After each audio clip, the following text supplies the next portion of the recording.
भाई, अब कुछ हम लोगों को आज अगर विश्व रेडियो दिवस है, जी। तो इसी विषय पर हम थोड़ा विस्तार से और अच्छी तरह से हम जानते हैं। एक वार्ताकार हमारे साथ उपलब्ध है, भाई मुकेश मंडल जी।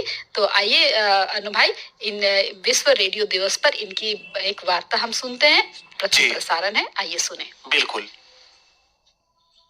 रेडियो संचार का वह सशक्त माध्यम है जिसने बिना दृश्य के भी कल्पनाओं को पंख दिए, दूर दराज के लोगों को जोड़ा और समाज के हर वर्ग तक सूचना, शिक्षा एवं मनोरंजन पहुंचाया।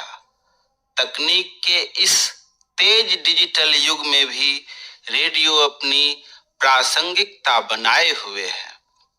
इसी अद्भुत माध्यम के महत्व को रेखांकित करने हेतु प्रत्येक वर्ष 13 फरवरी को विश्व रेडियो दिवस मनाया जाता है।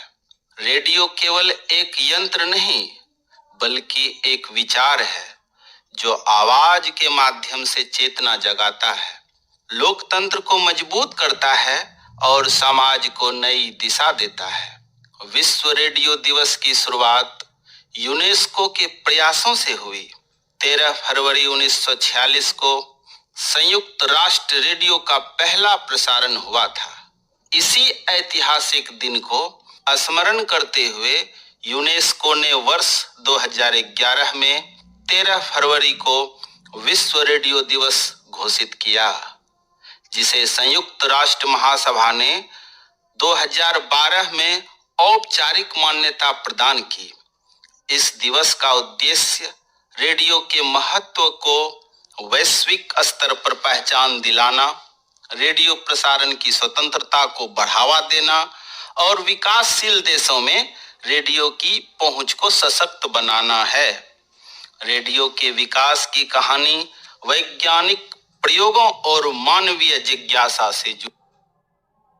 से भरोसेमंद माध्यम सिद्ध हुआ है।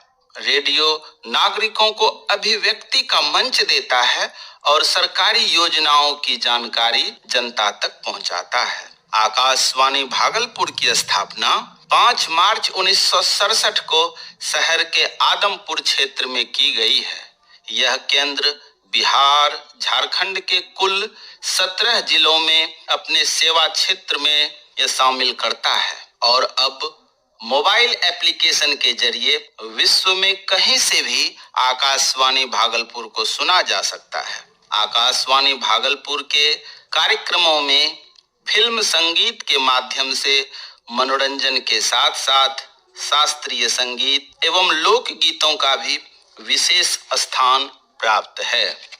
यहाँ अंगिका, भोजपुरी और मैथिली भाषाओं में प्रसारित लोकगीत श्रोताओं के बीच अत्यंत लोकप्रिय हैं। श्रोताओं को विशेष रूप से प्रतीक्षित रहने वाला कार्यक्रम है ग्राम जगत, जिसमें किसानों से संबंधित विषयों पर विशेषज्ञों के माध्यम से संवाद किया जाता है। इस कार्यक्रम में प्रायः सबौर कृषि विश्वविद्यालय के वैज्ञानिक विशेषज्ञ के रूप में भाग लेते हैं और किसानों की समस्याओं का समाधान प्रस्तुत करते हैं। युवावाणी कार्यक्रम युवाओं को केंद्र में रखकर प्रसारित किया जाता है, जिसमें शिक्षा, कैरियर और समसामयिक सामाजिक विषयों पर चर्चा होती है। नारी लोक कार्यक्रम महिलाओं से जुड़े मुद्दों पर सशक्तिकरण और सामाजिक भूमिका पर आधारित होता है। रविवार को प्रसारित होने वाला अंग दर्पण साहित्यिक कार्यक्रम है, जिसमें साहित्यकार अपनी रचनाएं प्रस्तुत करते हैं। वहीं मंगलवार को प्रसारित कार्यक्रम बज्म ए उर्दू साहित्य पर आधारित है।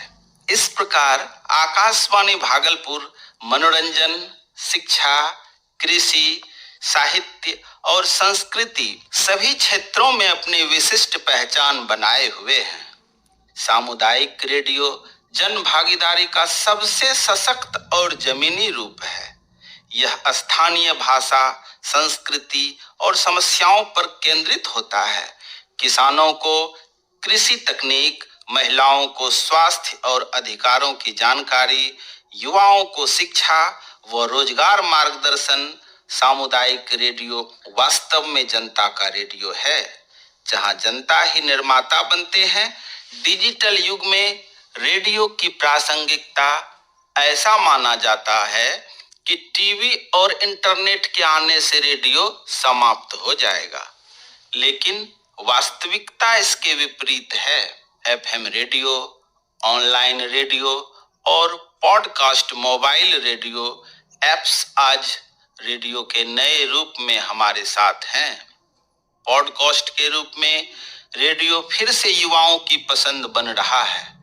रेडियो की सबसे बड़ी ताकत है कम लागत, सरल तकनीक, व्यापक पहुंच। रेडियो अभिव्यक्ति की स्वतंत्रता का प्रतीक है। यह समाज के हाशिए पर खड़े लोगों को आवाज बनता है। यूनेस्को हर वर्ष विश्व रेडियो दिवस पर विशेष थीम निर्धारित करता है, जैसे रेडियो और शांति, रेडियो और लोकतंत्र, रेडियो और विविधता। ये विषय रेडियो की सामाजिक जिम्मेवारी को रेखांकित करते हैं। इस बार का थीम है रेडियो और आर्टिफिशियल इंटेलिजेंस। भविष्य में रेडियो और अधिक सशक्त रूप में हमारे सामने आएगा। आर्टिफिशियल इंटेलिजेंस आधारित radio personalised content, multi language digital प्रसारण रेडियो तकनीक के साथ बदल रहा है, लेकिन उसका मूल उद्देश्य जनसेवा और संवाद अडिग है। विश्व रेडियो दिवस हमें यह याद दिलाता है कि रेडियो केवल बीते समय की धरोहर नहीं, बल्कि वर्तमान और भविष्य का भी सशक्त माध्यम है। यह आवाजों को जोड़ता है, विचारों को उड़ान देता है और समाज को दिशा दिखाता है। आज जब हम तेज रफ्तार डिजिटल दुनिया में हैं, तब भी रेडियो की सादगी, विश्वसनीयता और आत्मीयता हमें यह सिखाती है कि आवाज की शक्ति कभी कम नहीं होगी। रेडियो था, रेडियो है और रेडियो रहेगा। जी अन्नू भाई, आवाज की शक्ति कभी कम नहीं होगी। बिल्कुल, है ना? तो ये सही बात है कि जो हमारी सशक्त आवाज है वो रेडियो हमेशा जन जन तक पहुंचाता ही रहेगा। इतनी अच्छी वार्ता के लिए भाई मुकेश मंडल जी को हम सभी अपने श्रोताओं की तरफ से भी हार्दिक धन्यवाद देते हैं। बिल्कुल। और अन्नू भाई, आपने बताया ही कि 2 दिन बाद शिवरात्रि आ रही है, जी। तो ऐसे में तो सारी नगरी शिवमय हो गई है। जी। मंदिर शिव